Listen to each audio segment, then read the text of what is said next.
Soovin sulle õnnistatud pühapäeva ja uut nädalat. Tänane evangeelium aitab meil leida vastuseid küsimustele, kuidas tulla toime leina ja kurbusega, kuidas kogeda Jumala ülevoolavat küllust ja mis on see tõeline aare või pärl, mille nimel tasub elada.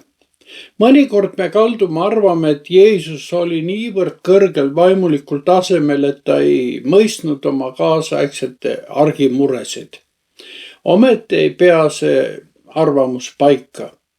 Täna astume olukorda, kus Jeesus on saanud just teate, et rist Johannes, mees, kes ta ristis, on Herodes Antipase poolt tapetud. Rist Johannes ei olnud talle keegi võõras. Neil oli omavahel sügav vaimulik side. Jeesust valdab selle teate peale sügav kurbus. Kurbus ja lein on täiesti normaalne inimlik tunne. Isegi Jeesus nuttis, kui ta kaotas lähedasi. Kuid pange tähele, mida Jeesus teeb. Selle asemel, et langeda depressiooni või jääda oma leina kinni, eemaldub ta koos oma jüngritega tühja paika, et olla omaette ja palvetada. Kuid kuulakem seda, mis seal teisel kaldal, kuhu nad lähevad, juhtub. Kuulakem seda juba evangeeliumist endast. Ja see on Mattuse evangeeliumis 14. peatükis 13. kuni 21. salmini kirjas. Kui Jeesus sai sellest kuulda, eemaldus ta sealt paadiga tühja paika, et olla omaette, ja kui rahva hulgad sellest kuulsid, järgnesid nad talle jalgsi linnadest. Ja kui Jeesus astus paadist välja ja nägi suurt rahva hulka, läks ta meel haledaks ning ta tervendas nende haiged.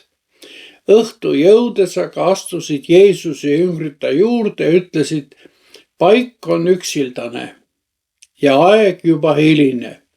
Lase nüüd rahva hulgad ära minna, et nad läheksid küladesse endale süüa otsima. Aga Jeesus ütles neile, neil ei ole tarvis ära minna, andke teie neile süüa. Nemad aga ütlesid talle, meil ei ole siin rohkem kui vaid 5 leiba ja 2 kala. Aga tema ütles, tooge need mulle siia. Ja Jeesus käskis rahva hulkadel istuda rahule, võttis need 5 leiba ja 2 kala, vaatas üles taevasse, õnnistas ja murdes ning andis leivad jüngrite kätte. Ja jüngrid aga andsid need rahvale ja kõik sõid ja said kõhud täis ja ülejäänud palakesi korjati 12 korvitäit. Aga sööjaid oli ligi 5000 meest, peale selle veel naised ja lapsed. See on Jumala sõna ja püha evangeelium. Kõik algas lootusest, et teisel kaldal ootab Jeesust ja tema jüngrit vaikne aeg oma taevas isaga. Suurepärane aeg vaikseks leinaks ja hingetõmbeks. Kuid kohe paadist välja astudes ümbritseb teda jälle rahvahulk. Ta ei põgene nende eest. Ta meel läheb haledaks ja ta hakkab abivajajaid tervendama ja õpetama. Siin on meilegi õppetund. Parim viis kurbusest ja enesealetsusest üle saada on palve ja armastav teenimine. Aidates teisi, leiame lahendusega enda hingevalule. Kuid miks rahvahulk teda siiski otsis? Nad olid rõhutud, vaesed ja sõltuvustes. Sisemine tühjus ja vaimne nälg kellegi usaldusväärsema järele pani nad liikuma. Jeesus kõnetas nende sügavamaid igatsusi. Ta võtab aega ja tervendab abivajajaid. Ta näitab, et nad on Jumala jaoks väärtuslikud. Aga ta ei hoolitsenud ainult nende hingeliste vajaduste eest. Kui pikk päev oli läbi ja õhtu jõudis, oli rahvas näljane. Jüngrid tahtsid nad saata külladesse leiba otsima. Jeesus aga ütles, neil ei ole tarvis ära minna, andke teie neile süüa. Jüngritel polnud aga rohkem kui 5 leiba ja 2 kala. Inimlikult oli see lootusetu olukord.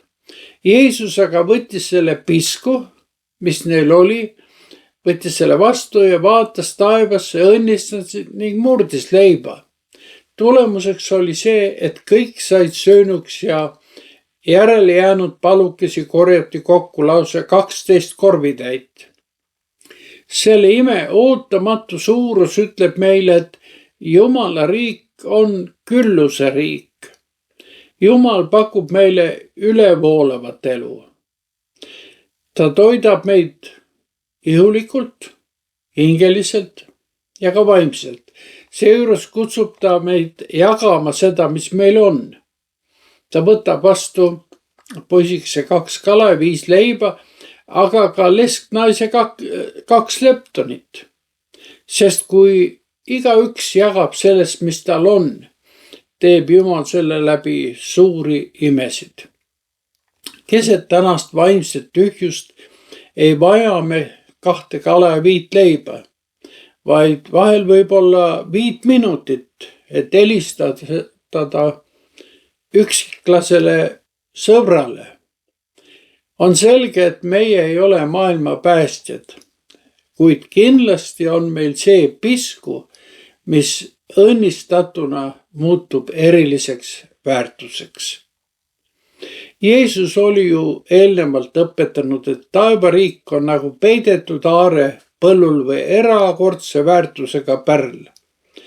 Kui me selle pärli piskut jagades leiame, muudab see kurbuse ja leinagi rõõmuks.